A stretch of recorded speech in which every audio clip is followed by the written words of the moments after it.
বিধানসভা এবং মন্ডলের রাজনৈতিক ব্যবস্থা। তো আমরা অন্যান্য যেসব পার্টি বা অন্যান্য ব্যক্তিগতভাবে যেভাবে জন্মদিন পালন করে আমরা একটু ওইভাবে পালন করি। আমরা ভারতীয় সংস্কৃতিকে সামনে রেখে ঠাকুর বাড়িতে যাওয়া, কেক কাটা, এসব আমাদের মধ্যে নেই। আজকে এখানে প্রতিনিয়তই যখনই ঠাকুরের কাছে যাই, আর আমরা সবসময় সকালে যখন ঘর থেকে বেরোই ঠাকুরকে স্মরণ করেই বেরোই।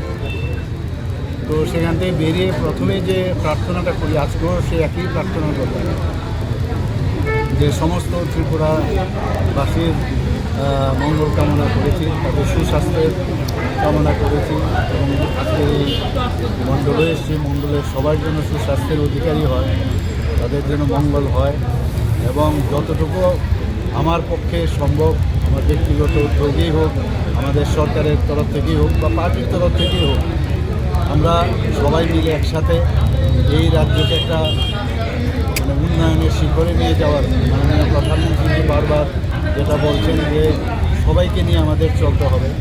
যত বিভেদ থেকে আমরা দূরে থাকবো তত বেশি আমরা ইউনাইটেড থাকবো।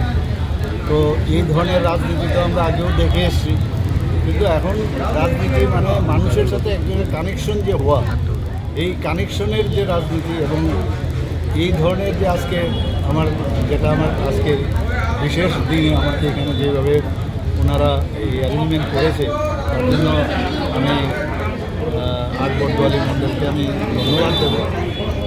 এবং আমরা প্রতিদিনই আমরা ভগবানের কাছে প্রার্থনা করি এবং সবাই ভালো থাকুক, একটা নতুন ত্রিপুরা আমরা বানাতে চাই এবং কাজ ছাড়া কিচ্ছু হবে না।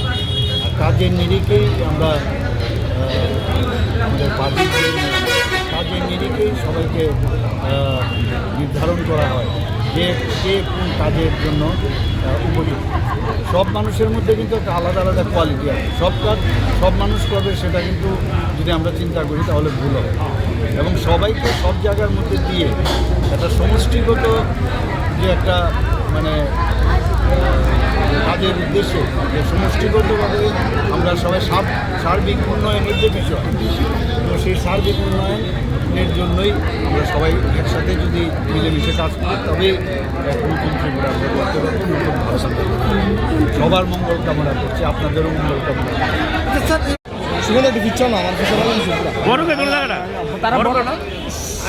বড় করে না তো।